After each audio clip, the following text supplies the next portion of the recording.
Ang pinaka-iintay nating pag-manifest ng curse technique nitong si Yuji Itadori, ang Soul Exchange at ang curse technique transfer. Although theoretical pa lang yan, pag-usapan natin yan sa video na ito. Pati na rin ang ating napakaraming pagbabago sa chapter 222 spoiler review dahil alam naman natin ang spoiler at ang leaks natin ay always subjected to change. Kaya naman dito na natin i-confirm ang bawat detalye sa pamamagitan ng official translation scans. It's the updated Weeb at kung nagugustuhan mo ang ating chapter reviews ay siguraduhin mo nang nakalike, nakasubscribe at na-ring mo na ang bell button para palagi kang updated and notified tuwing magkakaroon tayo ng bagong chapter release reviews at para palagi ka na ding updated sa recent timeline ng series. Ngayon kung gusto nyong makapag-catch up sa kwento ng chapter na ito ay panoorin nyo pa rin ang ating previous video na tungkol sa chapter 222 spoiler or leaks review dahil nandoon ang iilang detalye na hindi na natin gaanong hihimayin sa chapter na to.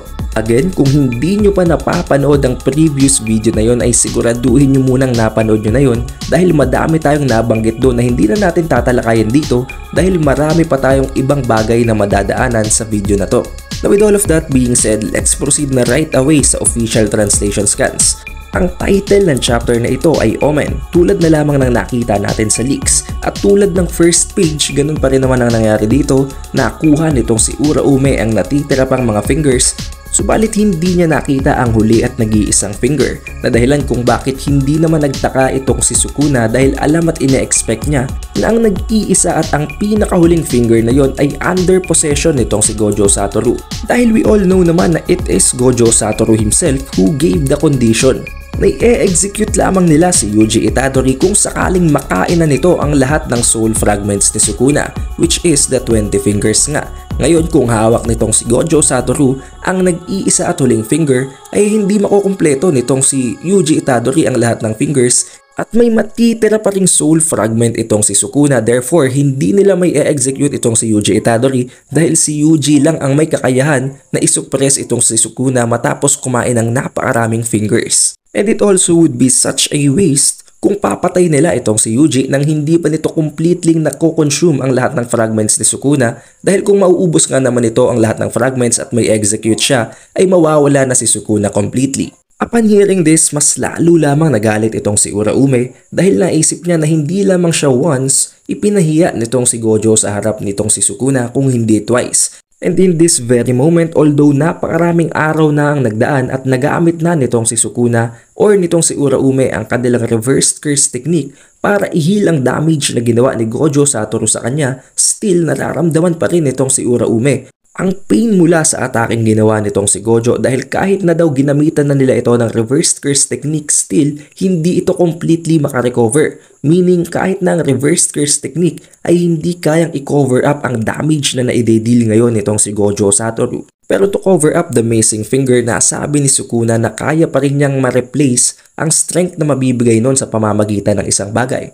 Wala nang iba kung hindi ang kanyang Buddhist mommy, ang mommy na nakita nitong si Tengen at nitong si Kenjaku, which is right from that very chapter nga ay nabanggit na agad nitong si Kenjaku na ibibigay niya yun kay Sukuna as a gift. As if alam di Kenjaku na pwedeng gamitin yun ni Sukuna as a replacement para sa isang nawawalang finger. And in this panel, we can clearly see na kinain or kinonsume na ni Sukuna ang kanyang sariling katawan or ang kanyang original na vessel. Therefore, masasabi natin na nakabalik na si Sukuna ngayon sa kanyang prime at na-regain niya na ang kanyang original strength. And then tulad din ng previous video natin, nandito na naman si Kenjaku na nakikipag-usap sa kanyang sariling Kogane.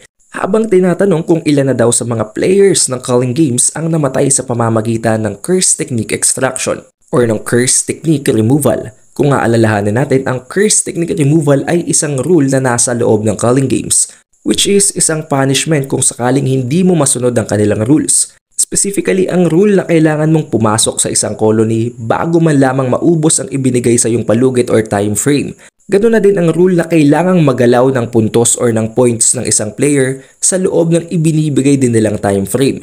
Dahil kung mananatili yung constant and stagnant, masasubject ka sa Curse Technique Removal, therefore mamamatay ka. At yun na nga ang naging dahilan kung bakit namatay ang 61 players na binanggit ni Kogane. Because of this ay napabanggit ng pilosopiya itong si Kenjaku habang sinasabing ang mga player na yon ay deserve daw talagang mamatay dahil hindi naman lamang nila magawang makapag-isip ng maayos, gayong hindi naman nila actually kailangang makipaglaban or pumatay para makapag-survive dahil matapos kang makumbinsi ni Yuji Itadori, si Hiromi Higuruma nagkaroon na nga ng bagong rule na kung saan ay pwede silang mag-transfer ng points without killing each other.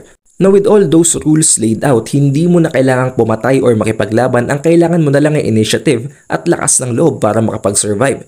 Kung ang isang player daw ay wala man lamang ng kahit na konting traits na yon, deserve daw talaga nilang mamatay, sabi ni Kenjaku. And then tulad pa rin ng previous video natin, nandito na tayo ngayon sa scene na kung saan ay hinihil nitong si Shoko itong si Gojo Satoru matapos nga ang paglabas niya ng Prison Realm. Although hindi pa rin natin makita kung anong specific na damage or kung anumang negativities or impurities ang meron itong si Gojo Satoru, let's just assume na para bang nagkakaroon lamang ng konting check-up itong si Shoko dito kay Gojo dahil nga hindi naman nabanggit sa previous chapter or maging sa chapter na ito ang kung anong nangyari sa loob ng Prison Realm at hindi din dito na-specify kung gaano katagal ang itinagal ni Gojo Satoru sa dimensyon na yon. Basing from their dialogues, may kita din natin dito na kalmado pa rin si Gojo Satoru matapos niyang malaman na patay na si Nanami at ang nangyari sa kanyang mga estudyante na si Nobara, si Inumaki at ang iba pa. May kita natin dito na talagang walang kahit na konting emosyon na pagbabago dito kay Gojo Satoru as if sinusupress niya ang kanyang sariling feelings and emotion. Dahil aside from ayaw niyang ipakita ang kanyang vulnerabilities sa kanyang subordinates, it's as if nag-iingat din siya dahil ang pinakahuling pangyayari na kung saan ay inirelease or hindi niya sinupress ang kanyang emotion ay nakulong siya sa Prison Realm.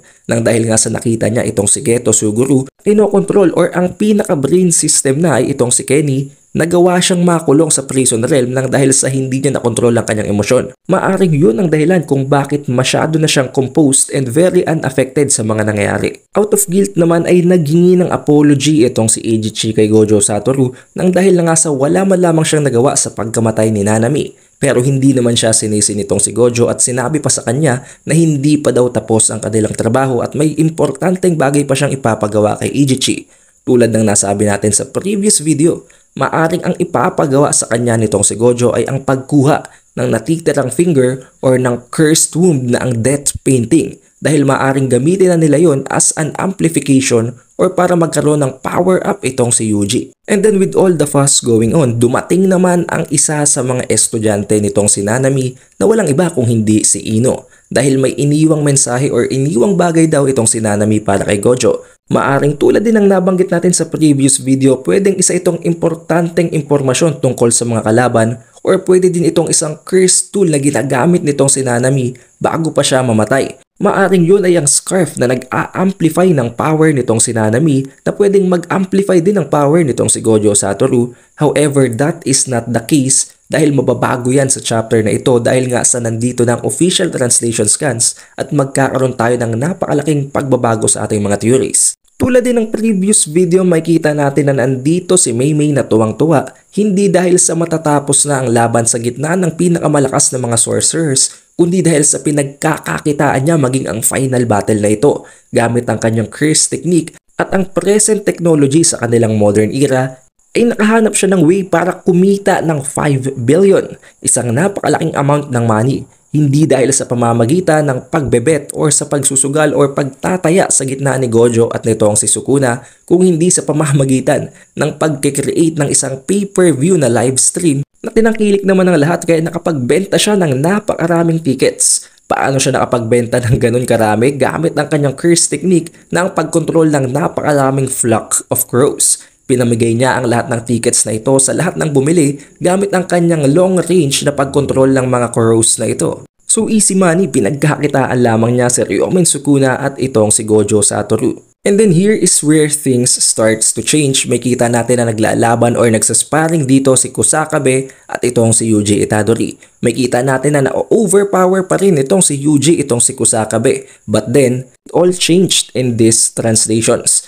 Dahil instead na tawagin nitong si Yuji Itadori itong si Kusakabe sa kanyang pangalan, tinawag niya si Kusakabe sa kanyang sariling pangalan na Itadori habang sinasabing kailangan na daw matutunan nitong si Itadori ang kung anumang bagay na itinuturo niya dito. Now don't get confused, I think the only explanation para dito is that nagkapalit ng souls itong si Itadori at si Kusakabe. Therefore, doon ang galing ang ating theory na ang curse technique ni Yuji ay ang soul exchange. Makita natin dito na para bang itong si Itadori ang nag-a-act as a senior at itong si Kusakabe ang para bang tinetrain niya. And it's not just that, naabanggit pa dito ng kung sino mang nasa katawan ngayon nitong si Yuji na si Kusakabe nga na kailangan na daw matutunan nitong si Yuji ang kung anumang tinutukoy nito. So this only means one thing, kung tama ang ating theory na ang curse technique nitong si Yuji ay ang paglipat ng katawan or paglipat ng kanyang sariling soul or ang soul exchange nga, meron pa siyang isa pang curse technique alongside that technique.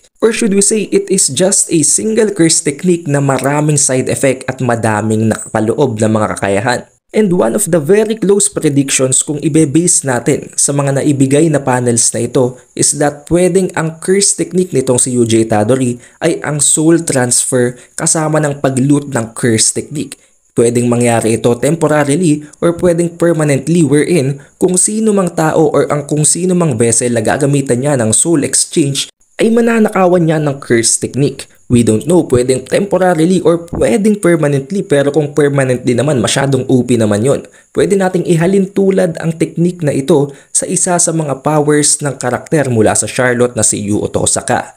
But if that's really going to happen, masyadong OP ngayon itong si Yuji Itadori kahit na ikumpara pa siya dito kay Sukuna, dahil kung iisipin natin masyadong durable ang kanyang katawan at kung pwede pa siyang umipon ng napakaraming curse technique, napakadaya naman niya nun. And also one more thing, basing from what's happening sa chapter na ito, merong maraming nagsasabi na pwedeng ang plano nila sa final battle ay ang ibalik ang katawan ni Fushiguro Megumi. Dahil kung babalikan natin ang nagdaan pa mga previous chapters, nakita natin na itong si Ino ay may balak sabihin kay Gojo Satoru. Way back in the previous chapter ay nagawa ni Ino na makipagsabayan kay Toji Fushiguro nang dahil na nga sa pamamagitan ng isang curse technique na nagbabalik ng kanyang soul sa isang vessel.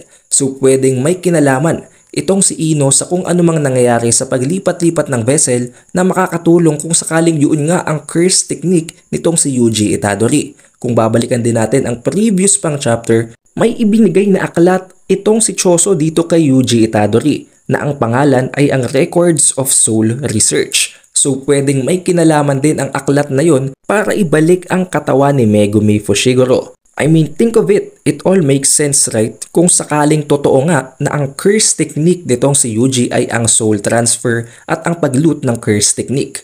Although hindi na natin actually kailangang isama pang pag-loot ng curse technique, ang mismong soul transfer pa lamang ay magkoconnect-connect na ng mga bagay-bagay. But then proceeding sa susunod pang mga panels, nandito rin itong si Yuta Okutsu at si Toge Inumaki na nag-uusap ng tulad lamang ng nangyari sa previous video. Pero mayroon ding napakalaking pagbabago sa panels na ito. Nabanggit dito nitong si Yuta na alam daw niya na itong si Yuji Itadori ang dahilan kung bakit naputol ang kaliwang braso nitong si Toge Inumaki. Pero indirect din naman yun nangyari at hindi naman actually ang sariling consciousness nitong si Yuji ang may kasalanan, kundi dahil sa presensya ni Sukuna, dahil si Sukuna naman talaga ang dahilan ng pagkamatay ng napakaraming tao dahil sa kanyang malevolent shrine. Nasabi naman sa kanya ni Toge Inumaki na okay lang daw yun at tama lamang ang kanyang desisyon. At nagpasalamat naman sa kanya itong si Yuta dahil pinahiram siya nito ng kung anumang bagay na hindi na na-specify sa panel. So it might mean na may kinopya na naman itong si Yuta na isang curse technique or isang specific or isang powerful na technique mula dito kay Inumaki na dahilan kung bakit nagpapasalamat siya sa paghiram nito. Now we don't know what is that just yet, pero I think isa itong maximum technique or maaring ang domain expansion nitong si Toge Inumaki. Dahil kung ang normal lang naman na cursed speech nitong si Toge Inumaki, matagal na yung ginagamit nitong si Yuta kaya hindi niya na kailangang magpasalamat pa at this point on. And then hindi na nasayang pa ang oras sa training arc, agad nang nagkaroon ng napakalaking time skip papunta sa December 24th, ang araw na itinalaga ni Gojo Satoru na ang final day or ang araw na maglalaban o magkakaroon ng duel sa gitna nila ni Sukuna. In this panel onwards ay mapupuno na ito ng pagbabago kumpara sa previous chapter review natin dahil nandito na nga ang official translation scans. Pinapalayas na nitong si Uraume itong si Kenjaku dahil nakukulitan na ito sa kakasunod nito sa kanila. Subalit sinabi naman sa kanila ni Kenjaku na hindi daw yun pwedeng mangyari dahil the very moment na lumayo daw itong si Kenjaku dito kay Sukuna ay papatayin siya agad ni Gojo Satoru. As if dumidikit talaga siya ngayon kay Sukuna dahil takot na takot siya na mapatay ni Gojo at alam niya kung gaano ka-fearful ang Gojo Satoru na to. Dito ay nabanggit din niya na habang nangyayari ang duel ay papatayin naman ni Kenjaku ang lahat ng natitira pang mga players sa Culling Games. Although oo, natatakot din itong si Kenjaku sa iilan pang mga heavy hitters or ang pinakamalalakas pang mga sorcerers maliban kay Gojo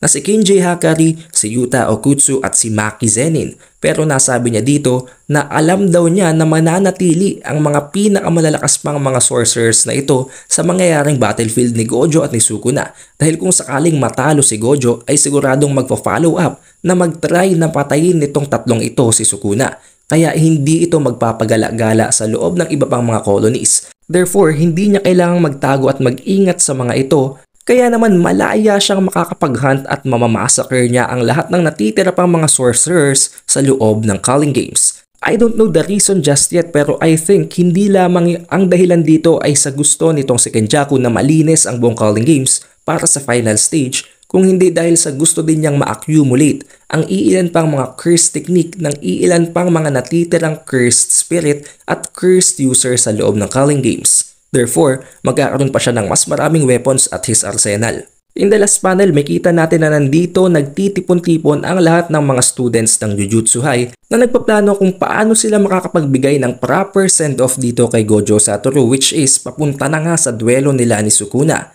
And then makita natin na nag-arrive na si Gojo Satoru sa scene habang mayroon siyang bagong outfit na maikukumpara natin sa outfit na suot mismo ni Ryomen Sukuna nang una pa natin itong makita sa series. Makita din natin dito na napakaseryoso ni Gojo Satoru at wala siyang kahit na anong emosyon kung hindi ang menacing aura lamang.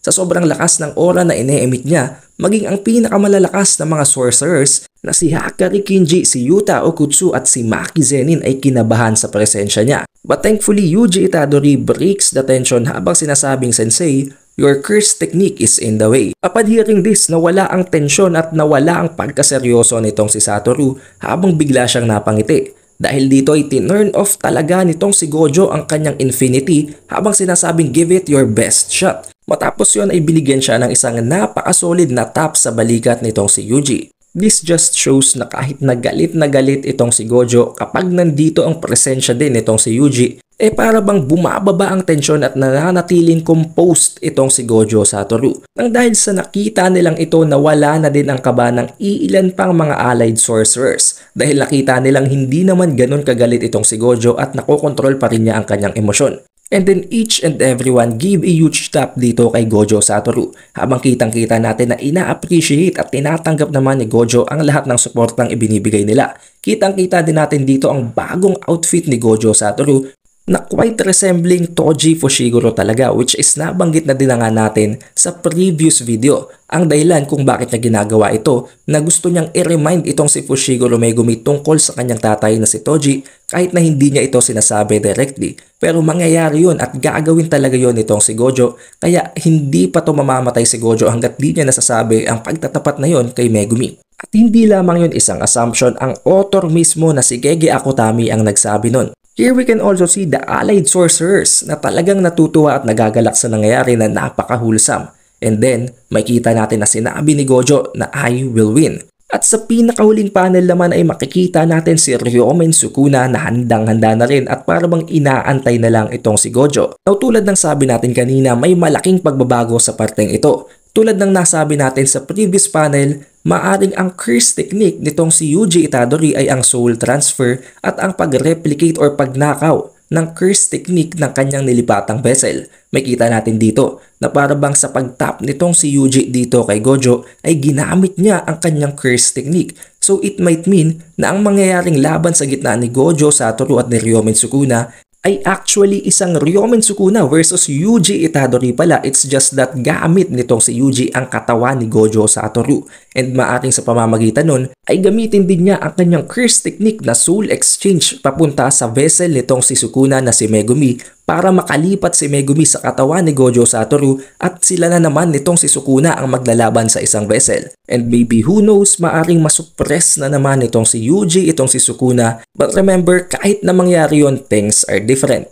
Nakokontrol or nasusuppress lamang ni Yuji si Sukuna previously in the story nang dahil na nga sa ang gamit ni Yuji ay ang mismong kanyang sariling katawan.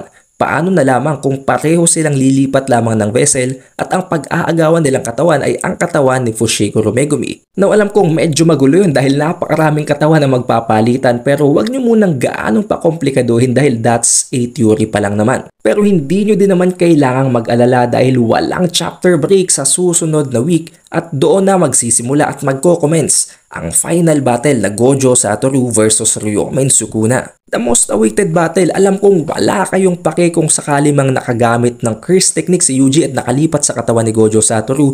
Ang pinakamalakas pa rin ang maglalaban sa next week. Sino nga ba ang magwawagi? Ang curse technique ni Gojo Satoru na Infinity kasama ang kanyang 6 eyes, or ang slash and cleave nitong si Sukuna kasama na ang 10 shadows technique, especially ang 8-handled sword Divine General Mahoraga. And surely it will come to a point na kailangan nilang magkaroon ng Clash of Domain expansion. Alin nga bang mangingibabaw?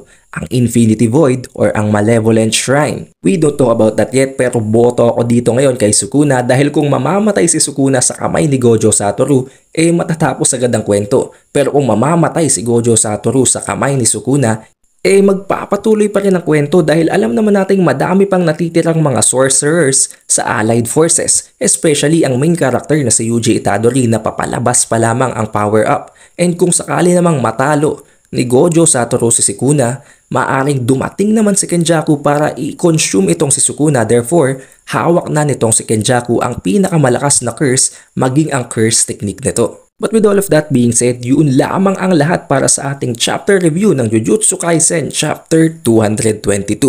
I hope you guys had a great time watching this video. Be sure to leave a like, subscribe na din kayo para palagi kayong updated, especially sa susunod na chapter which is ang laban na sa gitna ng strongest. It is the Updated Weeb and I'll see you on the next one.